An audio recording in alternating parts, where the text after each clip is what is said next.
Hey, welcome to my gardens again. It is September 28th. It's about 6 o'clock at night. It's 83 degrees. The last couple days have been horrible to work outside. But, I'm out to keep the gardens going. So I've been doing a lot of work. All of a sudden there's a whole bunch of dragonflies flying around. I ripped out a ton of stuff out of my gardens. So you walk in here. I had a huge Montauk daisy here. It was huge. And then I had the fireball, the Brandywine bee balm, the 5 foot. And it just, bee balm, certain varieties of bee balm, especially the taller ones, they get really leggy after a number of years, and I've had them for a long time. So I wound up taking those out. It'll help out because I do have Asiatic lilies in here, which I'm not sure how many have maybe survived. Everything was pushing into the Miss Molly butterfly bush, so there's not much foliage on this side. So I'm going to open up that a little bit, and same thing with the candy corn spirea. These sides were pretty covered by the Montauk daisy, and the Montauks I had two. I had one here, and I had one over there. The deer were just eating them to the ground. I think when I took them out, I had one bud. So I just decided, it's time. It's time for a change. So my dahlias are still blooming. I'll show you one of my favorites. Just come through here. So this is this is a lilac time dahlia. This is one of my favorites. Very full flowered. I had a couple of them that were a little bit bigger than that, probably 7 inches. And then my Kelvin floodlight. These are the big yellow ones. Let's see if I can, those are a lot bigger. I've pulled 10, 11 inch, of those. And I have another Kelvin floodlight up front. I have a couple dahlias, but they're not doing great. The Kelvin floodlight one's doing really well.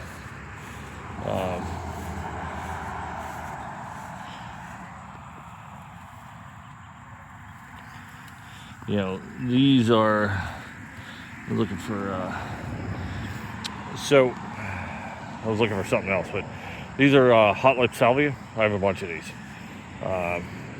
Great for pollinators. As you can see, there's bees all over. These are supposed to be annual-ish, borderline perennial around here. So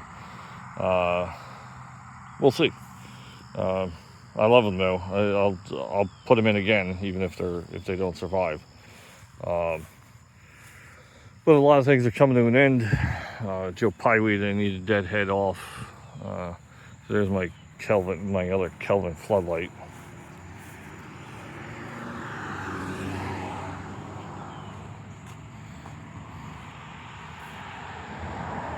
And then, for some reason, somehow my tags for my dahlias got all messed up. I'm not sure how. But this is my labyrinth, which never really grew. This is one of my Karma ones. It's a much smaller dahlia. I do like it. I like the pink in the front of the house. the yarrow. This is one of the things I wanted to showcase here. The yarrow, this is what happens to yarrow. So if you cut it back, so in the summer, you get the big blooms, very tall. This is the pomegranate one. So what you do is you cut it back. Once the blooms start to fade, so you cut it back to the new foliage that comes out, and you can see it'll just keep blooming. It'll bloom all through the fall, over and over and over and over and over again. And like this one, like this, I need to cut this one back. You look for if there's any buds. You can see there's a new bud right there.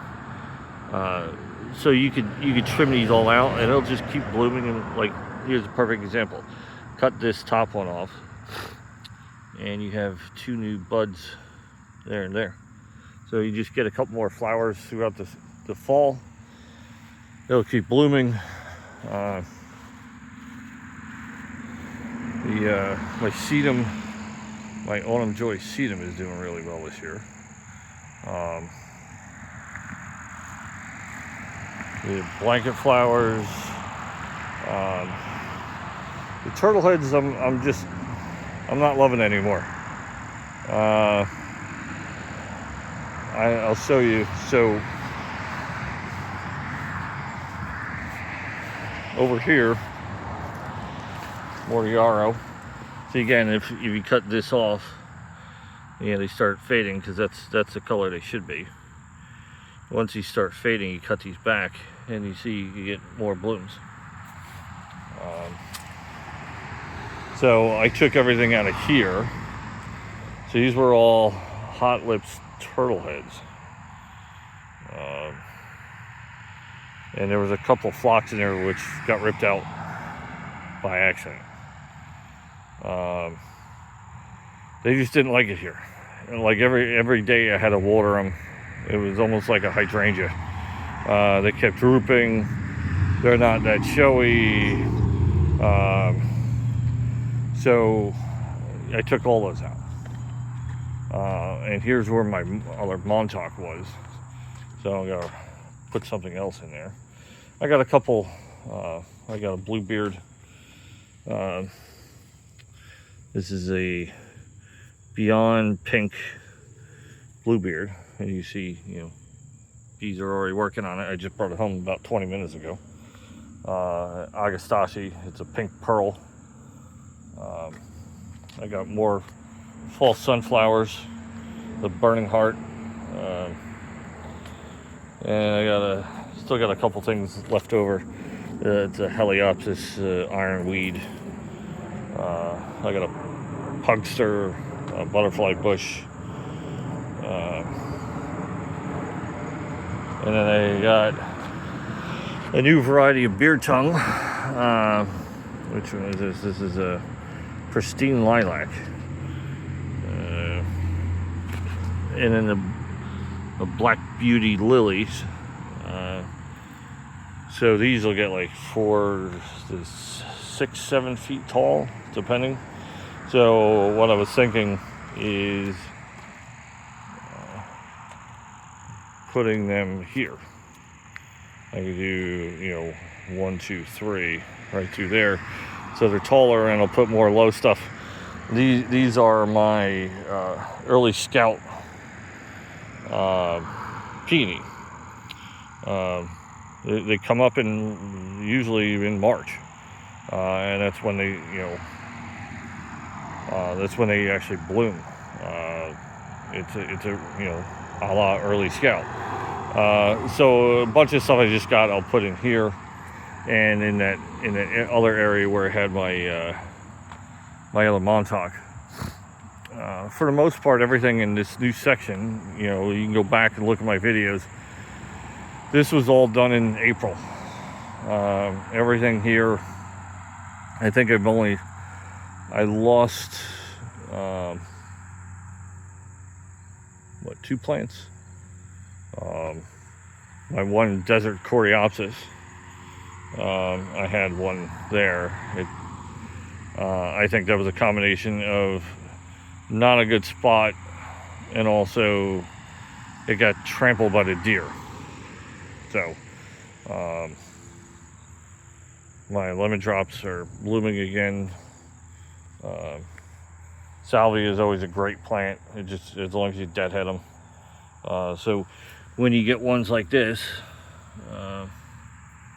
just clip it right there, and it'll just keep blooming. Another plant that just loves to rebloom and rebloom and rebloom. Some of my coneflowers are reblooming. I have a back and forth with coneflowers. One with aster yellows,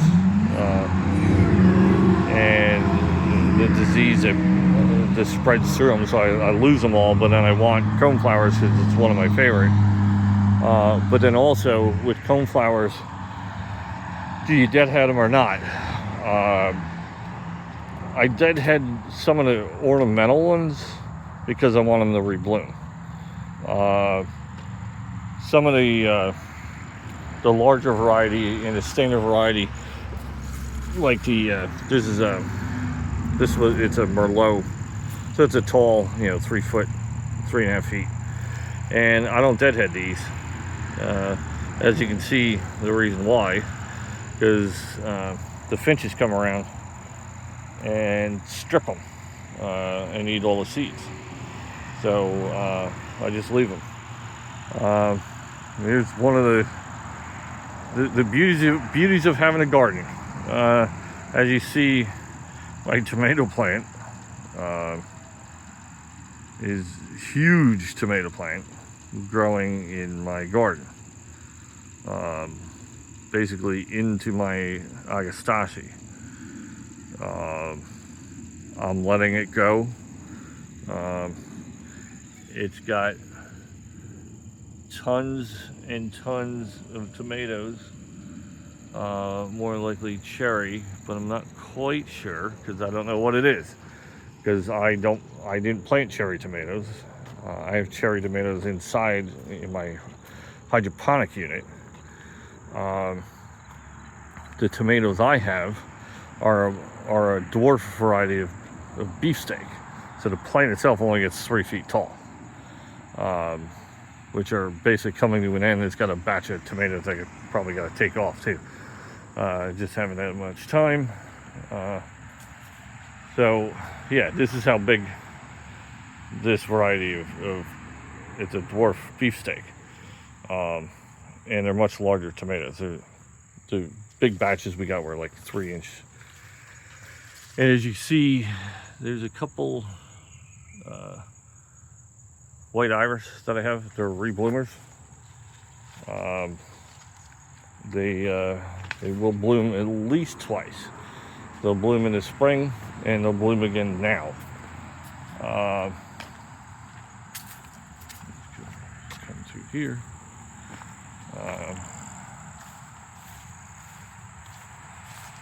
So, here's another one. It's great when you see the iris rebloom. There's a couple of varieties that will do it. These are the white ones are all immortality variety, and they'll rebloom. Back here, I have some of my coneflowers, but this is a autumn carnival obedient plant. Again, another one of my favorites. Does really well here. It's just starting to bloom. All these spires will bloom. It'll be all full. So the willow leaf sunflowers, I just posted a video independently about those. My sensation honeysuckle is, try to come around here, is reblooming.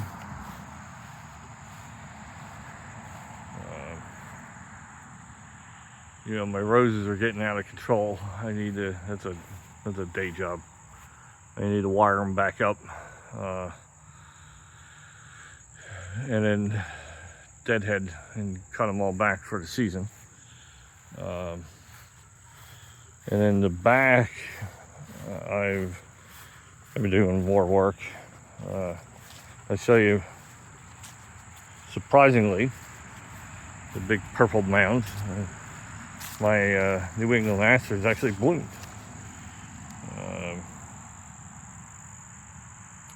Surprise, surprise. These are the purple dome New England asters. The deer just typically devastate those, and somehow they missed them.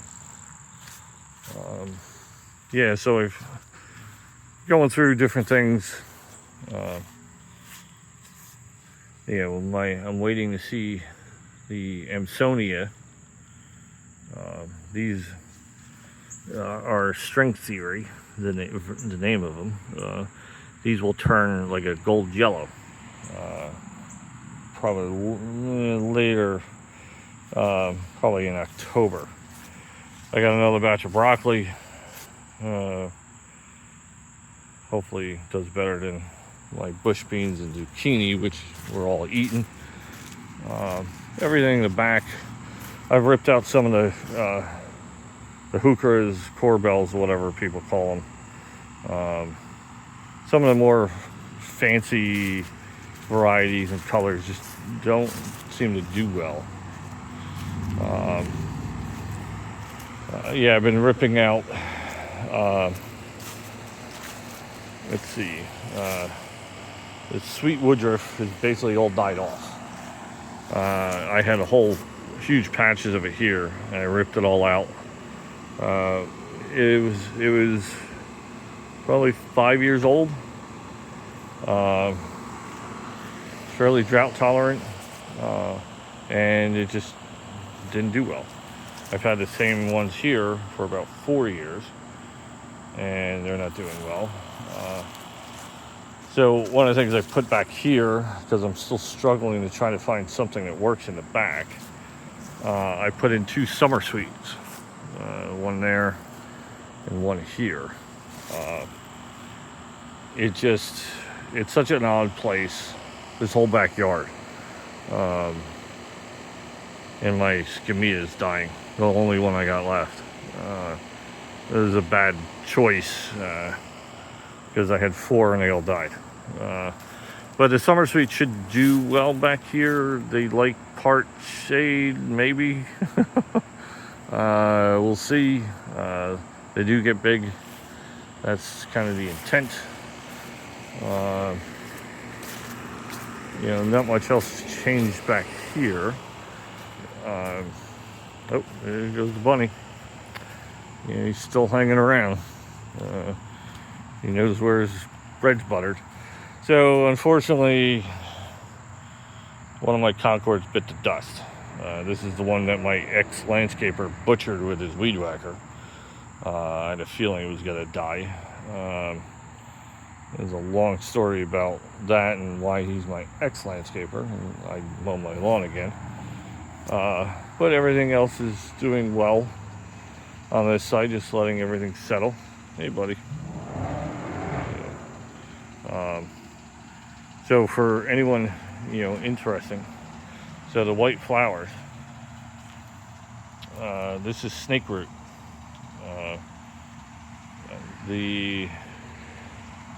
I kind of like it. It's like a baby's breath-ish, but it's highly toxic.